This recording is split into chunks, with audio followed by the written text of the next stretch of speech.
great conversations. And last week, the Orioles spent the week out in the Bay Area. I did not get out to the Bay Area. I'm planning on going to the Bay Area at some point in November, a little tour that we're doing here. But, for the week, the Orioles, it looked all lost on Sunday afternoon when they're losing 7-1 and Cueto's throwing a gem and the Orioles can't get out of their own way. And lo and behold, for those of us who stayed in with it, the Orioles with a miraculous Oriole magic sort of comeback and the Jonathan Scope 3-run jack to beat the Giants and make the flight home a whole lot better. This guy does sports radio out in the Bay Area. He's one of our defending champions. And, out there they got baseball, they got football, they got basketball, they got the Warriors, they got the Sharks. It's been a hell of a time out there in the Bay Area. Guy Haberman has a radio show from 10 to noon on 95.7 The Game. He is a defending champion here with his tag team partner, Middlecoff. They do middays there. What happened to the Giants on Sunday, Guy? That's not a very giant sort of thing to melt down in the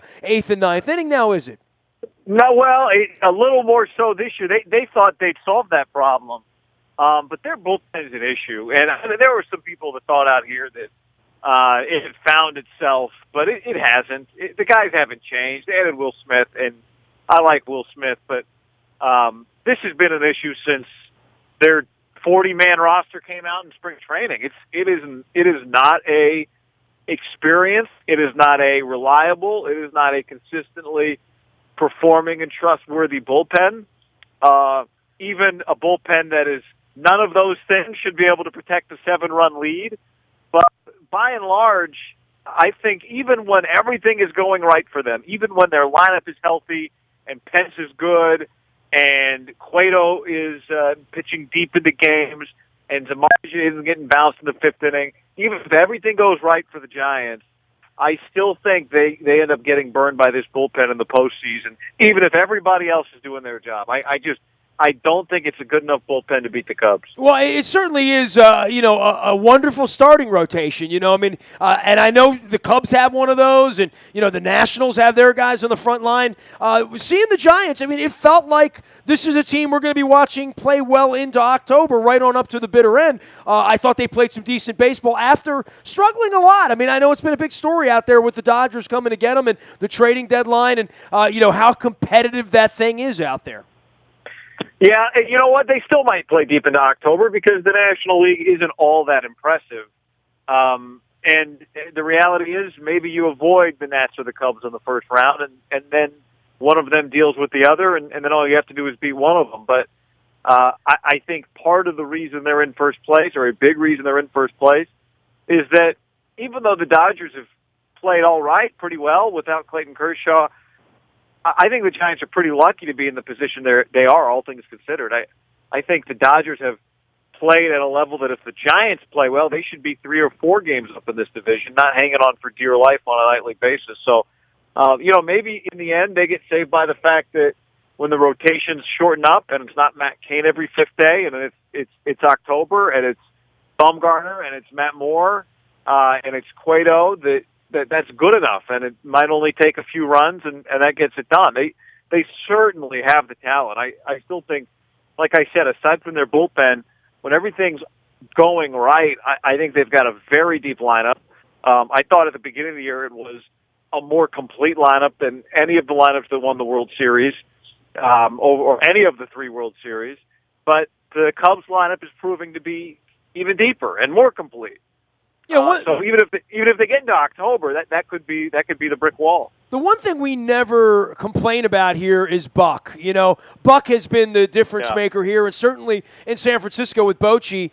I never hear, and I've known Boch for 20, 25 years now, back when the Padres days. I used to chase the Padres around back in the day because my aunt lived out there, and Tony Gwynn was pretty good. I know you know that. And for him to come up to San Francisco and become really a Hall of Fame manager, no one ever questions whether he'll be ready and he'll have them ready and have them in the best position, but he can't go out there and close the 7th, 8th, and 9th inning. Well, no, you're right, but he is the guy that understands how to handle the 7th, 8th, and 9th inning better than anybody else. I think there are always adjustments for the Giants to make. I think, and time will tell if this opportunity presents itself, but they played the Dodgers 3 more times, all 3-game series, including the last 3 games of the regular season. And if the Giants want to, they could pitch essentially 6 lefties in the 9 games. They could line it up because the off days would work out to pitch Bumgarner, Cueto, and Matt Moore in all 9 games. Every 3-game set could be those 3 guys in order, and the Dodgers are the worst hitting team in baseball against left-handed pitching. That would mean, though, that the Giants would have to skip Matt Cain. They'd have to use the off day to skip Matt Cain, and Bochy doesn't do it. I mean, he has consistently stuck by guys even when everybody else would not stick by him, and it consistently pays off for him. But it's not blind loyalty. You know, Game 7 of the World Series 2 years ago, there was a plan, and the plan was Tim Hudson's going to start, and then Jeremy Affeld's going to come out of the bullpen, and then the next guy out is Madison Bumgarner. He gave Hudson the start, but he understood where the line was that meant he was coming out of that game. And I think he balances the loyalty you have to get through the grind of 162 games with the understanding of what it's going to take to win, as well as any coach in any sport that I've ever seen. Popovich does it in a great way. Belichick's one of the greats, but no one ever includes probably loyalty as part of what makes him so great, and that's fine. Football's a different sport. It's less of a grind in terms of just volume of games. It's a grind in a different kind of way. But he balances it. Bochy does as well as anyone, and he gets this kind of determination and want to out of his players that, like I said, is second to none. He is Guy Haberman. He has a radio show out in the Bay Area on 95.7 The Game. You can follow his journey out on Twitter at Guy Haberman. That's Haberman. A wonderful green screen of him dribbling a basketball, and I'll get the basketball and football and all that with you. Just sort of the last thing, it's really wild when you pull up the stats to look at the Giants and think of them. And look, we're not staying awake late with them all night.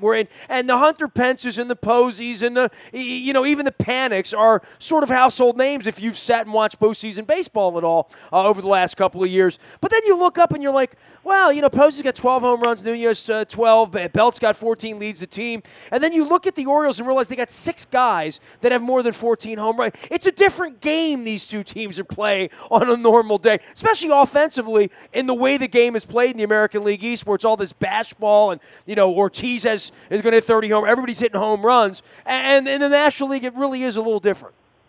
It is. And I think that's what makes, the Cubs a little unique, is you do feel like anytime through the order, there's a handful of guys that can take you deep. And that makes them different. That makes them different than everybody else in the National League. I think it's, again, why all of the hype and love and attention and credit that the Cubs have been getting, I think, is deserved. It's totally deserved because they're just going to be different. Now, maybe in October at AT&T Park, it doesn't matter, right? No one's going to be hitting home runs. Or maybe someone will hit one, and it might be Buster Posey, or it might be Hunter Pence, and that'll be the difference. But the Giants are very well set up to play that kind of baseball. I mean, that's why they feel like we can get Jeff Samardzija, and he'll be better here. It hasn't been the case lately, but, I think that's part of the equation, that maybe a particular player can be worth more to us here, and maybe a guy like Adam Duvall, for example, who was an all-star for the Reds, who the Giants traded, and, is a 20 home run guy by the all-star break. Like, that's the kind of guy that I think a lot of people around here looked at him and said, yeah, okay. Like, even now, people look at that and go, yeah, he wouldn't be doing that here anyway, so what difference does it make?